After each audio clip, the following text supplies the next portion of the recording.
So, Momodora 2 finally got around to playing it. It's a short but swell game. It feels like a natural progression of the first game, this time much more focused on exploration, which is very nice. It starts to have that Metroidvania feel to it that I really love.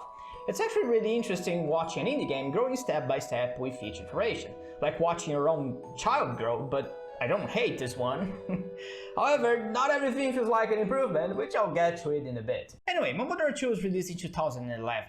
Developed and published by Ardeen, it continues the story, or what there is to it, after the first game. You control a new protagonist called Momo. She's a shrine maiden tasked to destroy the new Demon Queen, who's actually Isadora, the previous main character. Here we encounter the first interesting discrepancy, since in the first game it is implied that Isadora's mom saved her daughter by teleporting her off the ruins.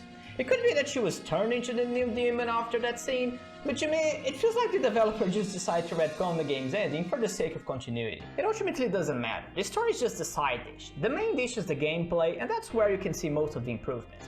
Don't get me wrong, the story has been improved since the last game. For example, we get to meet and talk to more characters, and even learn some tidbits about their backgrounds. However, it's still all very superficial. Now, I say this game is an overall improvement over the first one, but that depends on how you look at it. It is my opinion, and it can be argued that my positive bias towards games with exploration, especially Metroidvanias, is clouding my judgment.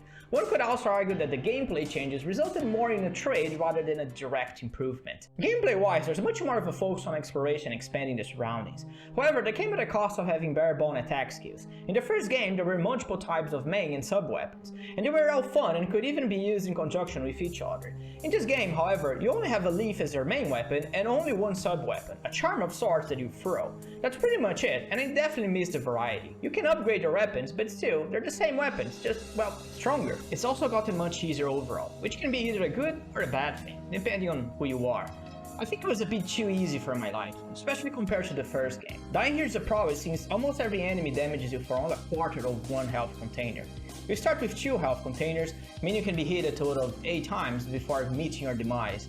You can also upgrade your maximum health by collecting love letters inside chests.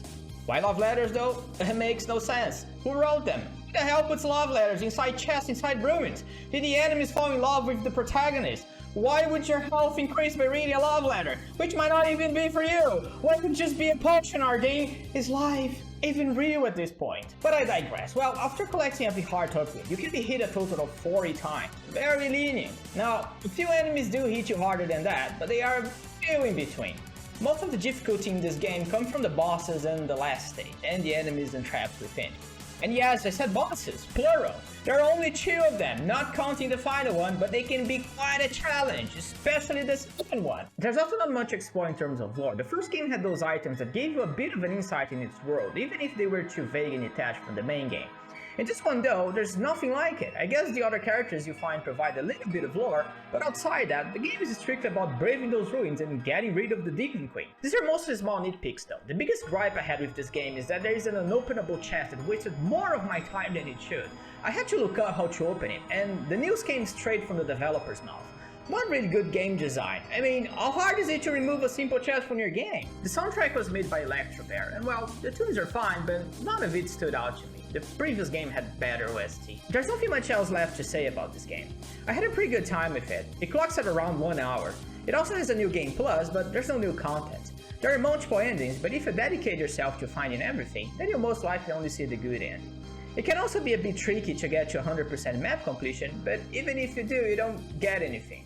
Bummer. I highly recommend it though. Won't take much of your time, and well, it's also free. My only warning is that the game doesn't support gamepad, so you gotta use Steam, DS for Windows, or Joy-2 to remap the buttons. That's all I have for today. Now, I want to hear your thoughts about the game or any other feedback you might have. Leave a comment below, and if you like my content, give a thumbs up, subscribe, and consider supporting me on Patreon. Just $1.